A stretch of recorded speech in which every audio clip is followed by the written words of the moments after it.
Assalamualaikum everyone. How are you?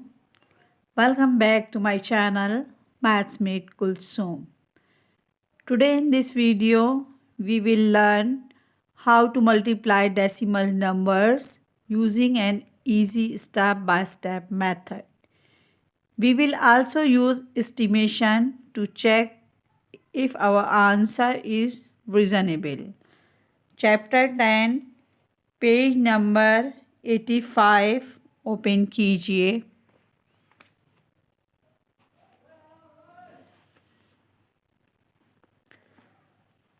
Multiplying decimal worksheet number 3।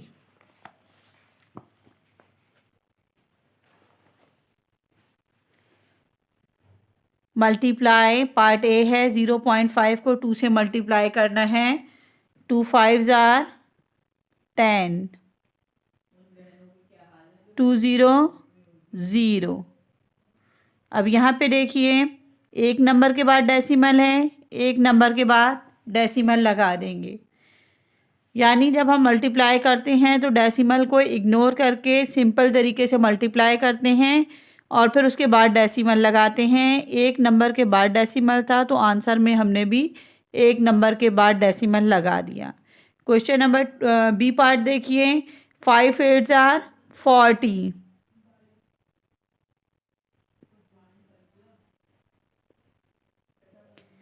5 0 0। अब यहाँ देखिए 1 2 2 डिजिट के बाद डेसिमल है तो हम भी 1 2 2 डिजिट के बाद डेसिमल लगाएंगे। 0.40 इज़ आवर आंसर। अब ये देखिए सी पार्ट। 3 को 3 से मल्टीप्लाई करेंगे। 3 3s are 9, 3 2s are 6, 3 1s are 3। यहाँ देखिए 1 2 2 डिजिट के बाद डेसिमल है तो हम भी 1 2 2 डिजिट के बाद यहाँ पे डेसिमल लगाएंगे। 3.69 is our answer.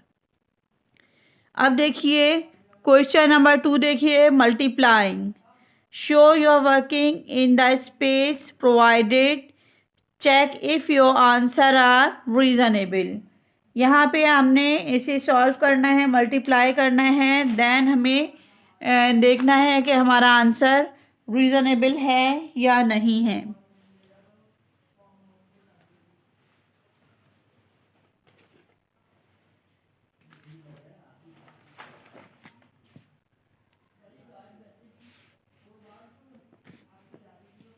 (4.8 multiply 6 is equal dash. यहाँ पे लिखना है, आपको सॉल्व करना है और देन आंसर यहाँ पे लिखना है। 4.8 को हम 6 से मल्टीप्लाई करेंगे।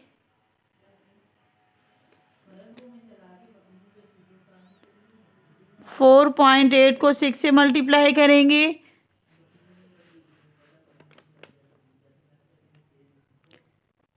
6 8s आर 48। 8 यहाँ पे लिखेंगे और 4 यहाँ पे कैरी दे देंगे। 6 4s आर 24। 24 में ये वाले 4 ऐड करेंगे। 25 26 27 28। यहाँ पे हम लिखेंगे 28। डेसिमल को हमने इग्नोर कर दिया था सॉल्व करते वक्त। अब देखेंगे 1 डिजिट के बाद डेसिमल था तो हम भी 1 डिजिट के बाद डेसिमल लगा देंगे। यहाँ पे हमारा आंसर आया है 28.8। तो यहाँ पे हम लिखेंगे 28.8। अब हम एस्टिमेट करके देखेंगे कि हमारा आंसर सही है या नहीं है।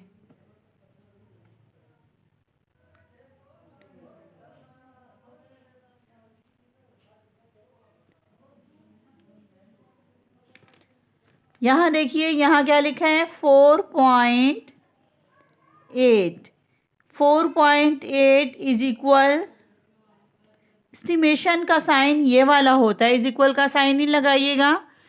मैंने पहले जब एडिशन और सब्ट्रैक्शन की वीडियो अपलोड की थी तो वहाँ मैंने इज इक्वल का साइन गलती से डाल दिया था।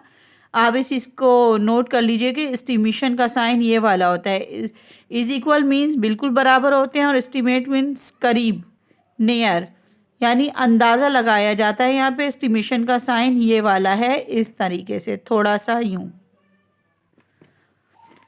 चलें, 4.8 इज इक्वल 4 के है या 5 के? 4.8 डेसिमल के बाद 8 है तो हम यहाँ लगाएंगे 5 के इक्वल है। 6 किसके इक्वल है? 6 जो है वो 6 के इक्वल है या 7 के? 6 जो है वो 6 के ही इक्वल होगा। 5 को 6 से मल्टीप्लाई करेंगे, 5 6 आर 30। यहाँ पे हमारा आंसर जब हमने सॉल्व किया था, यहाँ पे जब हमने सॉल्व किया तो हमारा आंसर आया था 28.8। तो यहाँ पे हमारा आंसर क्या आया है? 28.8 एस्टीमेट 30 रीज़नेबल है या नहीं है? It is reasonable.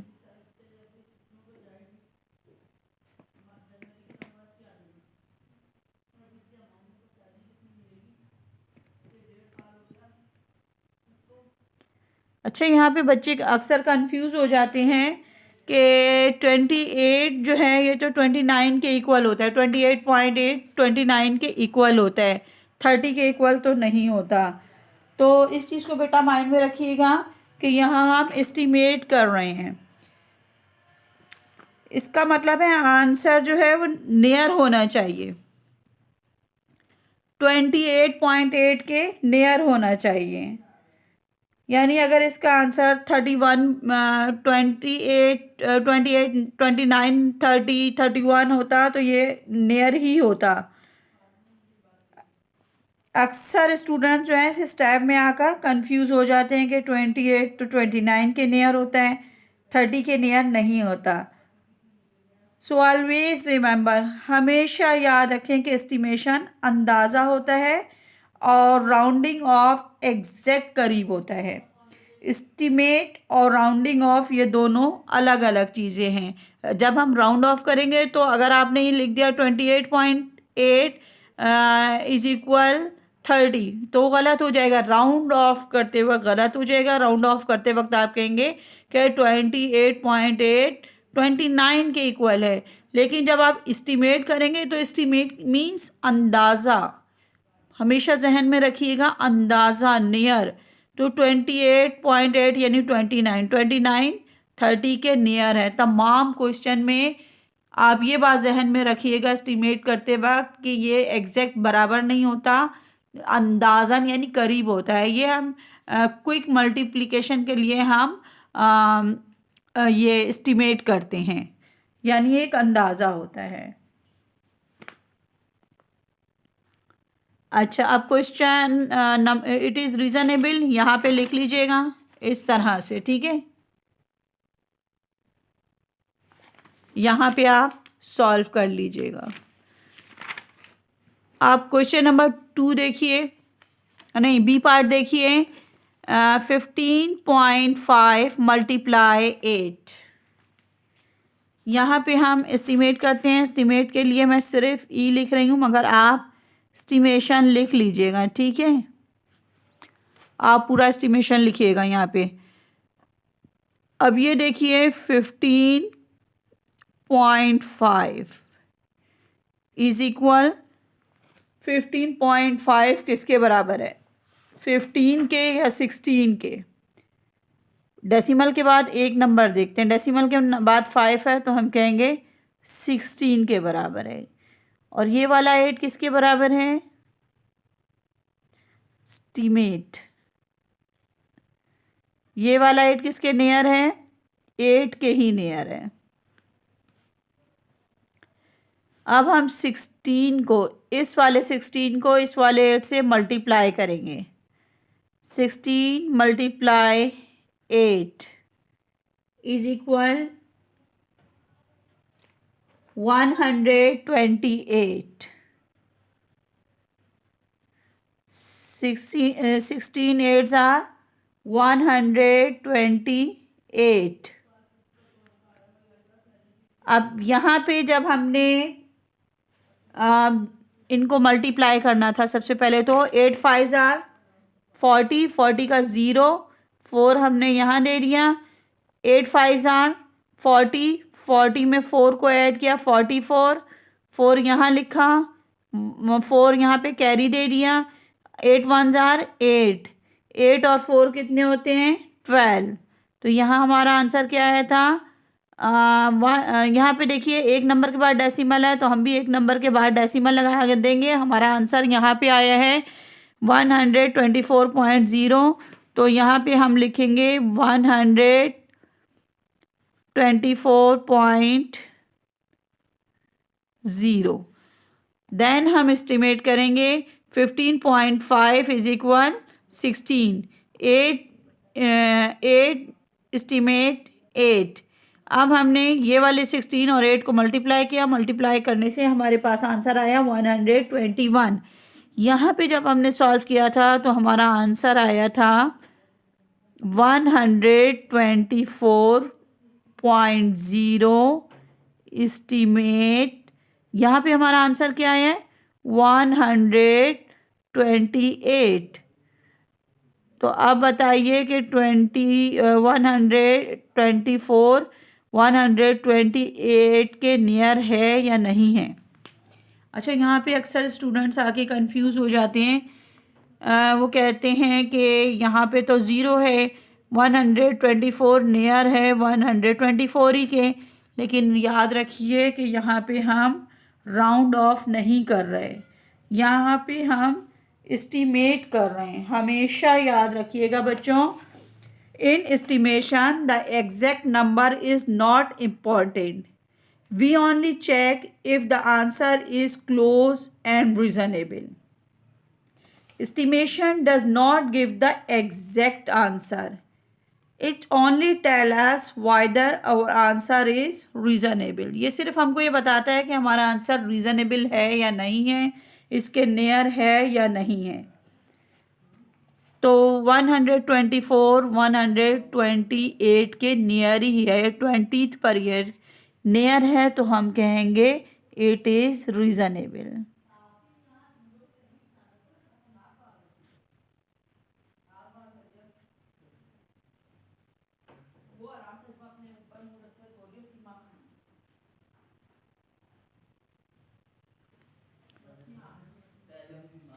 अब नेक्स्ट क्वेश्चन देखिए, 7 × 46.8।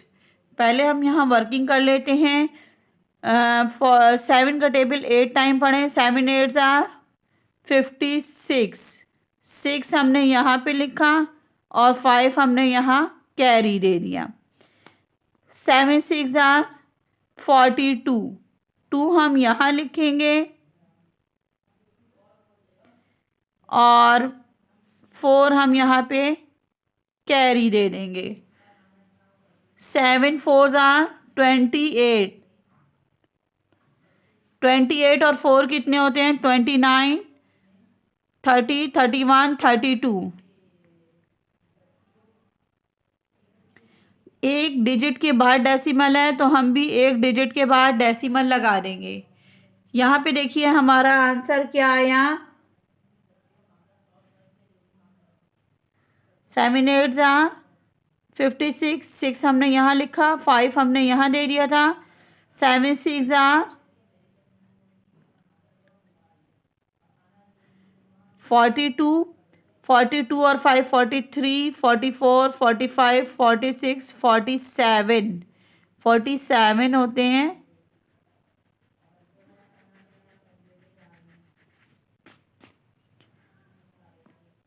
7 8 ज़ार 56, यहाँ पे हमने 6 यहाँ पे लिखा, 5 यहाँ लिख दिया। 7 6 ज़ार 42, 42 में 5 को ऐड करेंगे, 43 44 45 46 47। So we will write here 7।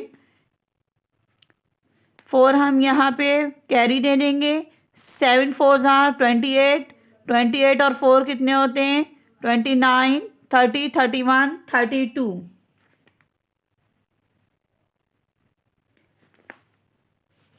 यानी यहाँ पे हम लिखेंगे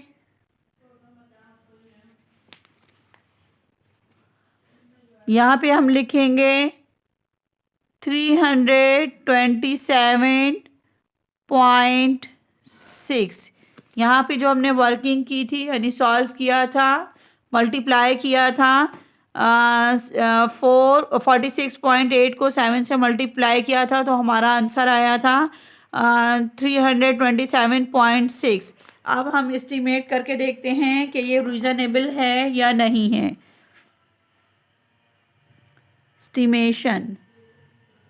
एस्टिमेशन के लिए मैं सिर्फ ई लिख रही हूँ, आप एस्टिमेशन पूरा लिखिएगा।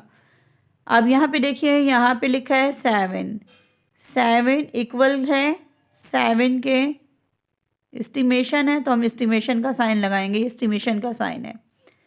अच्छा, 46.8 एस्टिमेट 46.8 46 के नियर होता है या 47 के? 46.8 47 के नियर होता है। 7 को 47 से हम मल्टीप्लाई करेंगे। 7 मल्टीप्लाई 47, 7 को 47 से मल्टीप्लाई करेंगे तो हमारा आंसर आएगा 329। 329। आप एस्टिमेट कीजिए, यहाँ पे हमारा आंसर क्या आया था? 327.6 एस्टिमेट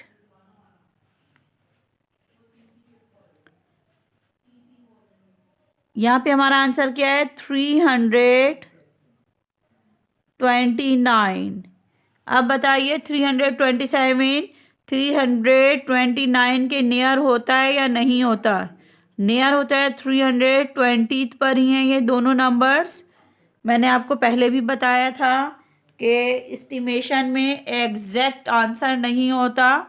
राउंड ऑफ जब करते हैं, जब एग्जैक्ट आंसर होता है कि भाई 327.6 है, तो हम यहाँ पे 328 कर देंगे जब हम नियर करेंगे।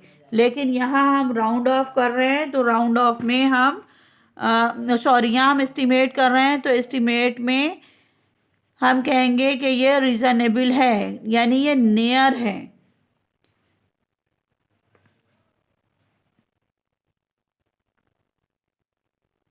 तो यहाँ पे हम लिखेंगे सो इट इज़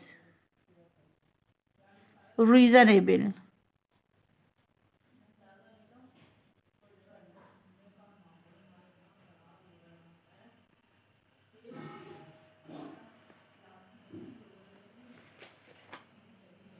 ठीक है, आप नेक्स्ट क्वेश्चन देखिए। यहाँ पे है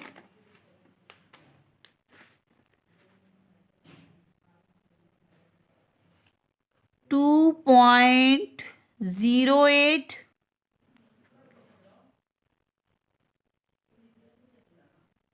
पार्ट ए। अच्छा, क्वेश्चन नंबर देखिए 3, multiply show you are working in the space provided, check if your answer are reasonable. आपने यहाँ इसको सॉल्व करना है और बताना है कि आंसर आपका रीज़नेबल है या नहीं है।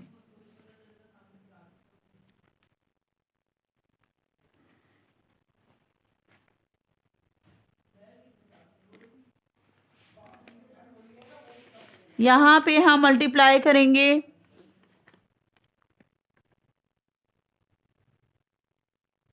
2.08 को मल्टीप्लाई करना है 4 से। 4 8 आर 32। 2 हम यहाँ लिखेंगे, 32 है तो पूरा 32 लिख देंगे, इसलिए कि आगे 0 है।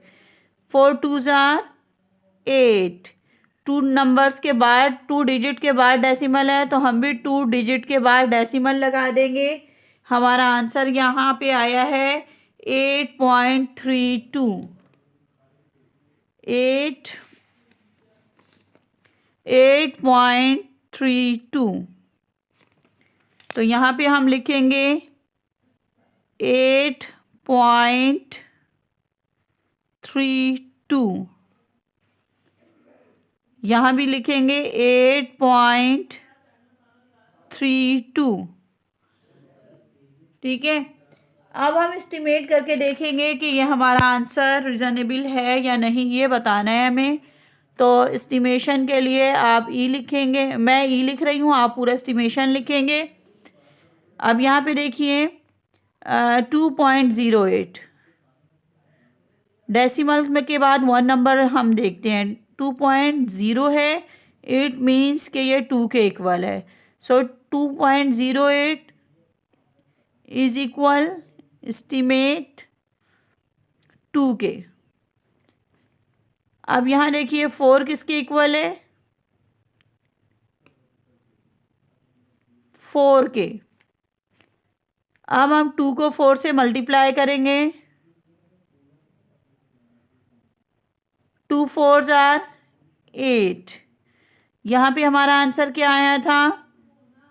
8.32 एस्टीमेट 8। यहाँ पे हमारा आंसर 8 आया है और यहाँ भी 8 आया है, तो ये 8 के नियर ही है। 8.32 एस्टीमेट 8, ये 8 के नियर है, करीब ही है, इसलिए हम लिखेंगे रीज़नेबल।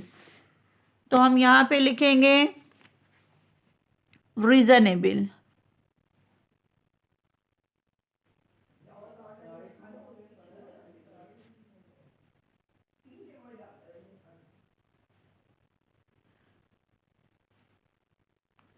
अच्छा, नेक्स्ट क्वेश्चन देखिए।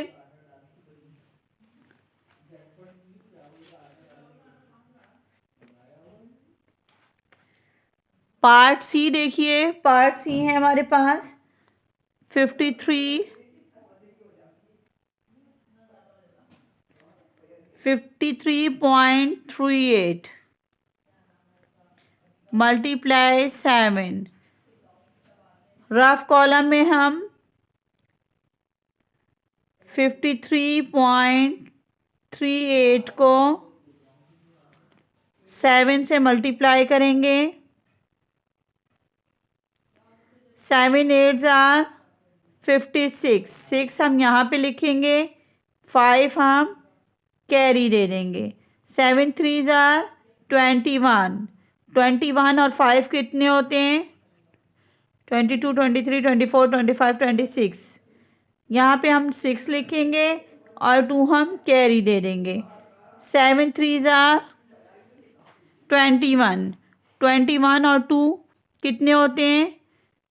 21 22 23। यहाँ पे हम लिखेंगे 3 और 2 हम यहाँ पे कैरी दे देंगे।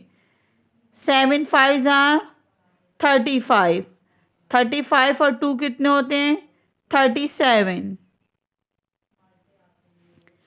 2 नंबर्स के बाद डेसिमल था, तो यहाँ भी हम 2 डिजिट के बाद डेसिमल लगा देंगे। तो यहाँ पे हमारा आंसर आया है 373.66।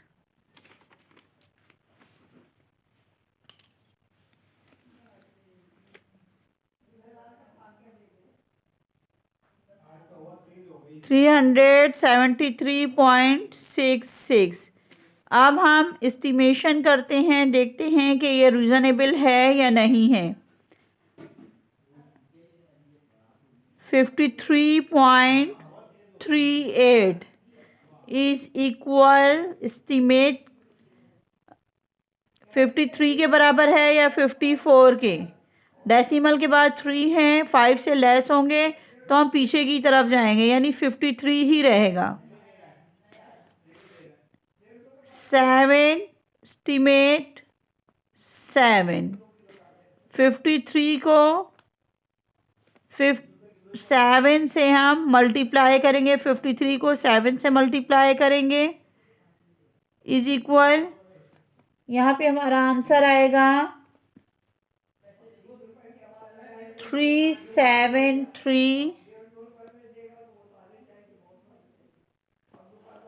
नहीं, पहले मल्टीप्लाई करके देख लेते हैं, हम रफ अमल में चेक कर लेते हैं। 53 को 7 से मल्टीप्लाई करके चेक करते हैं। 7 3 ज़ार 21, 1 यहाँ लिखा, 2 हमने कैरी दे दिया, 7 5 ज़ार 35, 36 37, 371, 371 यहाँ पे हमारा आंसर आया।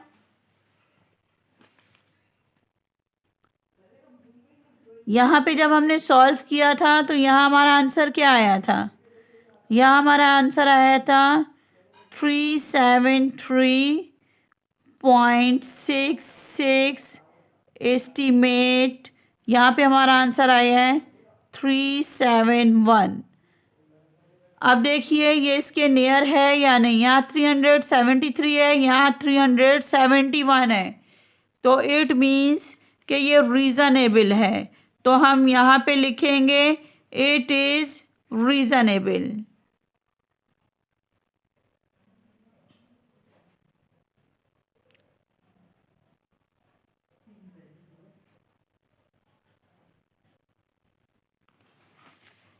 पहले आप इस तरह से सॉल्व करेंगी तो आपको अंदाज़ा होगा कि ये रीज़नेबल है या नहीं है। इस तरह से हमने रफ कॉलम में सॉल्व किया और सॉल्व करने के बाद हमें मालूम हुआ कि ये रीज़नेबल है। अच्छा, अब लास्ट क्वेश्चन देखते हैं। 6.168 इज इक्वल 1.68 को मल्टीप्लाई करेंगे 6 से। रफ कॉलम में हम मल्टीप्लाई करके चेक कर लेते हैं, बल्कि नहीं, फेयर में करना पड़ेगा क्योंकि यहाँ पे हुआ हुआ है, तो हम भी कर लेते हैं। 1.68 को 6 से मल्टीप्लाई करेंगे। 6 8 आर 48, 8 हमने यहाँ लिखा, 4 हमने कैरी दे दिया। 6 6 आर 36, 36 और 4 कितने होते हैं? 37 38 39 40, 40 का 0 हम यहाँ लिखेंगे, 4 हम कैरी दे देंगे। 6 1 आर 6, 6 और 4 कितने होते हैं? 10। 2 डिजिट के बाद डेसिमल है, तो हम भी 2 डिजिट के बाद डेसिमल लिखेंगे, यानी हमारा आंसर आया 10.08।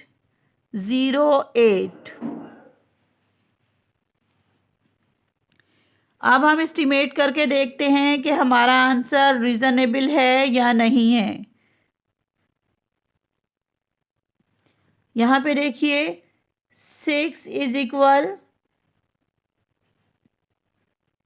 6, 1.68। अब बताइए 1.68 किसके बराबर है? 1 के होगा या 2 के? डेसिमल के बाद 6 है, 5 या 5 से ज़्यादा नंबर हो तो हम आगे की तरफ जाते हैं, यानी ये 2 के इक्वल होगा, 2 के करीब होगा, नियर होगा। अब यहाँ पे हमारे पास आंसर आया है 6 और यहाँ पे आया है 2, तो 6 को हम 2 से मल्टीप्लाई करेंगे। 6 2 आर 12। अब यहाँ हमारे पास क्या आंसर आया था?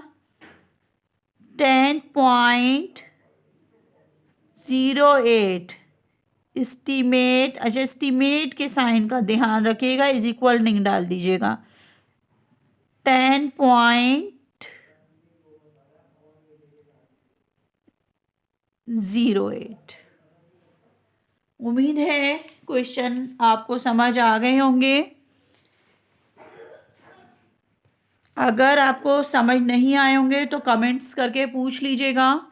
नेक्स्ट वीडियो जब वर्कशीट नंबर 4A की अपलोड करूँगी तो जो भी आपकी क्यूरी होगी तो वहाँ मैं सॉल्व कर दूँगी इंशाल्लाह।